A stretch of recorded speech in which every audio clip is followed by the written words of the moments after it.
Well, for many people, the financial stress of the holiday season can be very difficult, and trends that provide easier access to credit can certainly make things worse.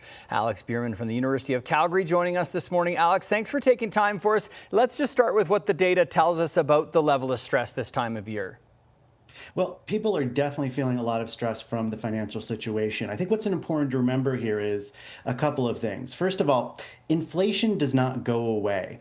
Just because we now currently in Canada have a lower inflation rate, that does not mean that the skyrocketing inflation that we saw just a few years ago went away. We still generally have high prices. And it's especially important to remember these high prices were based in these very vital necessities like food and housing. The other important thing to remember is that inflation especially tends to affect people on the lower end of the economic scale. When people aren't making a lot, they don't have a lot of room to give in their budget. So they're especially likely to be influenced by inflation. Now, in the holiday season, when people are looking to buy gifts, go to various community events and family events and friends with friends, people will really be feeling that strain, especially when they're not making a lot of money to begin with. And so to that end, how concerned are you about the accessibility of credit and the prevalence of these buy now, pay later providers? I think it's a substantial concern for two reasons. First of all, the research shows that people are more likely to make purchases when they have access to buy now, pay later. So in many cases, people are buying goods that they would not otherwise purchase because of buy now, pay later.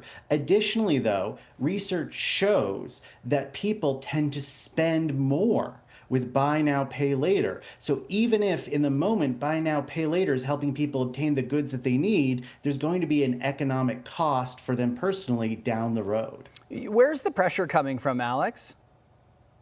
A couple of different places. In some cases, people are just needing goods to survive. There's a lot of people out there right now who are having a lot of difficulty and working paycheck to paycheck just to survive on the basic costs that they're dealing with because of inflation.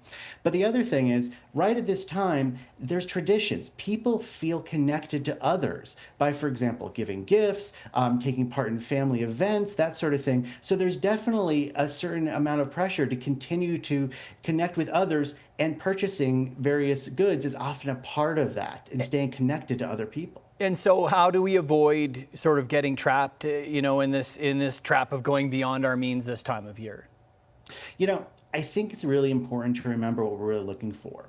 Some of our research shows that when people experience financial strain, what they really feel is a loss of social connection. Our research shows that when people experience financial strain, they feel lonelier. They feel like they matter less to others. And I think a lot of times that's what's motivating, beyond just buying needs, that's what's motivating a lot of these purchases, trying to engage with people, trying to essentially feel like you're in control of your life and you still matter.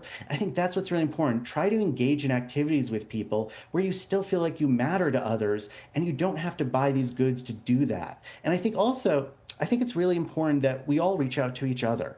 I think even if we're not personally experiencing financial strain, if we know people are in our network who are, I think it's okay to reach out and just let them know. You don't have to offer even help. Just let them know you still matter to me, because I think that's going to really help people when they're trying to struggle with trying to buy purchases, engage in these sort of activities where you engage with people in various community activities or getting together with friends. Yeah, great advice this time of year. Alex, thank you so much for your time this morning. Really appreciate it. That is Alex Bierman from the University of Calgary. Thank you. Thanks.